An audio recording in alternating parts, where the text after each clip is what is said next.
La foule de King Vidor est un mélodrame qui raconte le destin de John Sims de l'enfance à l'âge mûr. Mais comme son titre l'indique, ce destin individuel rencontre la foule. S'appuyant sur la psychologie des foules de Gustave Le Bon, un livre paru en 1895, l'année de naissance du cinématographe Lumière, Freud soutient en 1921 que la compréhension de la psychologie individuelle requiert de prendre en compte la psychologie des masses. La foule est un mélodrame qui n'expose pas l'idée freudienne, mais cette idée le sous-tend, en particulier le miracle que constitue le fait que, je cite Freud, dans ces foules bruyantes, éphémères et pour ainsi dire superposées aux autres, l'individu abandonne son idéal du moi et l'échange contre l'idéal de la foule. Mais le moi résiste souvent en ayant conservé l'autosatisfaction narcissique antérieure. Le destin de John est étroitement lié à son narcissisme enfantin. D'où la priorité que le film lui accorde dans la palette des personnages. Marie, sa femme, leurs 2 enfants, la famille, les collègues et la foule. Il y a plusieurs degrés de la foule. Le film fonctionne par cercles concentriques, de l'individu à la foule, en passant par les degrés intermédiaires de la famille et du groupe des proches. Dans la hiérarchie entre ces personnages, ce n'est pas forcément le bon qui est au sommet, ce peut être le méchant. John est au sommet, mais ni bon ni méchant, plutôt un être faible, affaibli par l'écart entre ses ambitions narcissiques de l'enfance et ce qu'il réalise dans la réalité. Pour ce sujet inaccompli, qui n'arrive pas à trouver sa place dans le monde, la foule est comme une ruche, au double sens du terme, protectrice et oppressive. Elle protège le sujet en le réduisant à une chose. Au départ, Vidor avait pensé appeler son film The Mob, mais le mot signifie aussi la populace, la pègre ou la mafia. The Crowd est plus neutre, c'est la foule, le public ou l'attroupement. Il est difficile de dire à partir de quel degré la masse devient une foule. Le film, en tout cas, met en valeur la masse de faible ampleur réunie par l'amitié avec la réunion des enfants. On le voit dans 2 moments cruciaux fortement liés entre eux. Le premier expose une utopie enfantine soutenue par le narcissisme. John, aligné aux côtés de plusieurs camarades qui s'interrogent sur leur avenir, déclare « My dad says I'm going to be somebody big ». Le garçon, qui arbore fièrement ce pronostic, exprime le narcissisme primaire et normal dont Freud dit qu'il est au bord de la pathologie. Le ressort du mélodrame se manifeste alors. Au moment où le gamin affirme fièrement son ambition narcissique, un drame intervient qui rompt avec l'atmosphère joyeuse, la mort de son père. Sur le mode fantasmatique, la mort du père serait traitée symboliquement dans le film, elle est donnée pour réelle. On observe à cette occasion la différence entre le groupe d'amis et la foule. À l'arrivée du fourgon qui ramène le corps du père, on voit la foule s'agglutiner. Ainsi s'installe la ruche oppressive, sous prétexte d'être protectrice. Le film joue sur l'alternance des atmosphères joyeuses et tristes, ainsi que sur l'alternance d'une esthétique réaliste, la prise de vue directe façon reportage, et de l'expressionnisme. Il y a ce plan saisissant d'escalier, fortement expressionniste, avec l'accentuation de la perspective de la cage d'escalier, la réduction de John à une maigre silhouette, presque méconnaissable, et un ralentissement du temps tandis qu'il monte. La foule est agglutinée en bas, comme pour empêcher tout échappatoire. John se détache de cette masse silencieuse et quelque peu menaçante, dont il est d'ores et déjà prisonnier.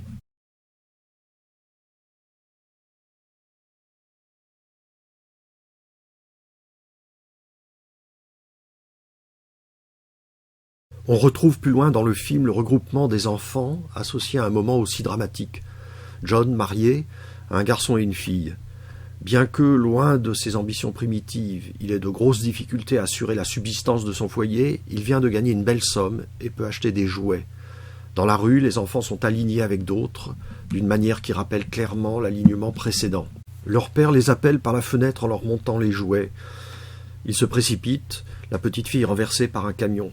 C'est à nouveau l'association du véhicule de mort et de la foule qui vient très rapidement s'agglutiner autour de la fillette accidentée, puis de son père qui l'a prise dans ses bras. Et c'est encore la foule protectrice et oppressive. Elle entoure John, le prend dans ses bras, lui-même comme il tient le corps de son enfant, mais l'emprisonne.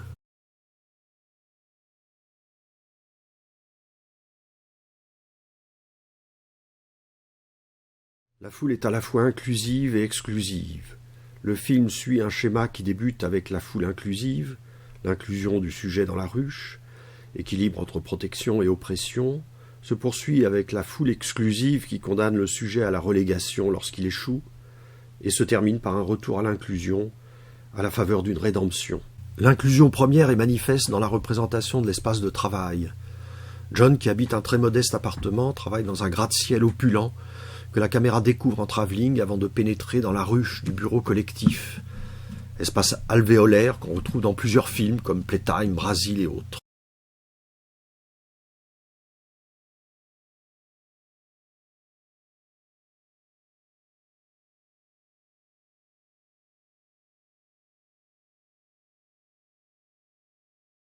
On retrouve les mêmes caractéristiques dans la salle d'accouchement où John pénètre.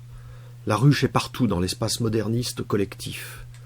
C'est encore cette masse qu'on a vu s'agglutiner en foule, balançant entre la positivité de la protection et la négativité de l'aliénation. C'est encore le cas dans la séquence où les jeunes mariés, John et Mary, partent visiter les chutes du Niagara. Comme dans la séquence de l'accident, on retrouve l'inclusion des cercles intimes et collectifs, des proches et de la foule. John et Mary apparaissent d'abord dans le cercle de la famille et des amis, ensuite inclus dans le cercle de la masse qui engloutit l'ensemble au fur et à mesure où la scène progresse.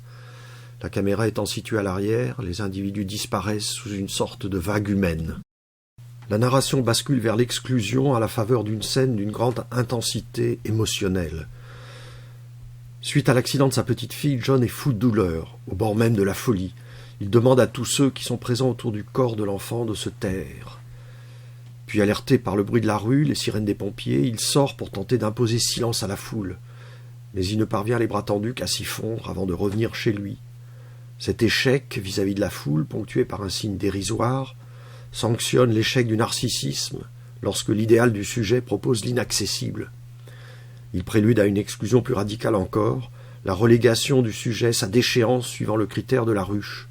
John s'exclut de la ruche, submergé par sa folle douleur, avant d'en être exclu en raison de sa déchéance.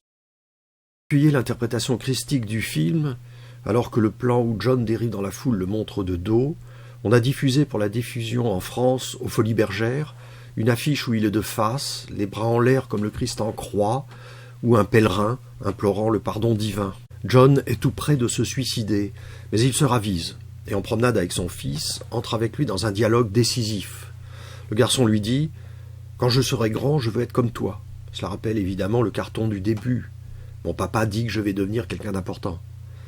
La relation à distance de ces deux cartons mesure le chemin parcouru entre le narcissisme du jeune John, qui supposait qu'il se distingua du commun, de la foule, et l'amour filial qui, selon l'analyse freudienne même, met à l'abri de l'inclusion dans la foule et des pulsions grégaires.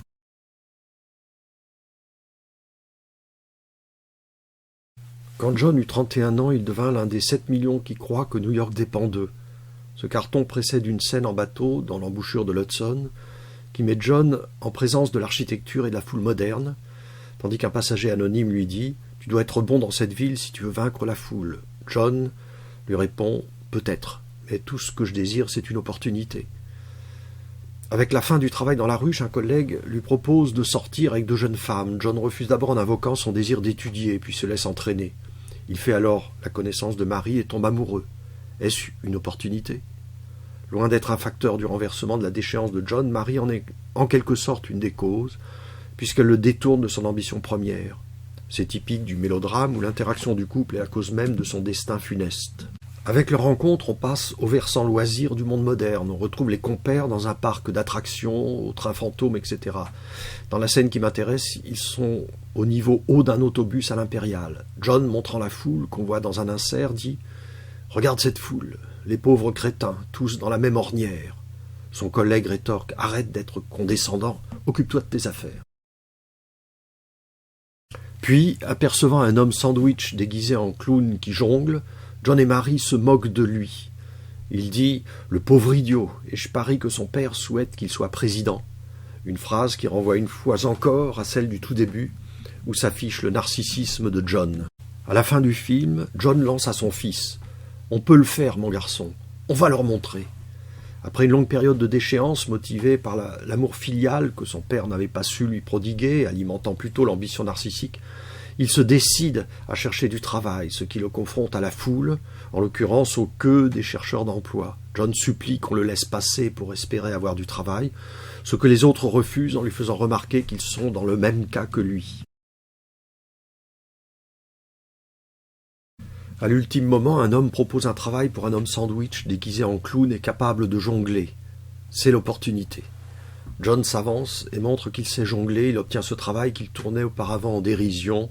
Il avait appris à jongler dans l'enfance. Un carton du début dit « John Sims atteint l'âge de 12 ans. Il récitait la poésie, jouait au piano et chantait dans une chorale. Ainsi que le firent Lincoln et Washington. » La référence au président américain tient au fait qu'il naît le 4 juillet 1900, jour férié de l'anniversaire de la déclaration d'indépendance des États-Unis. Mais, dit un carton, une petite chose en comparaison du grand événement survenu dans le ménage des Sims.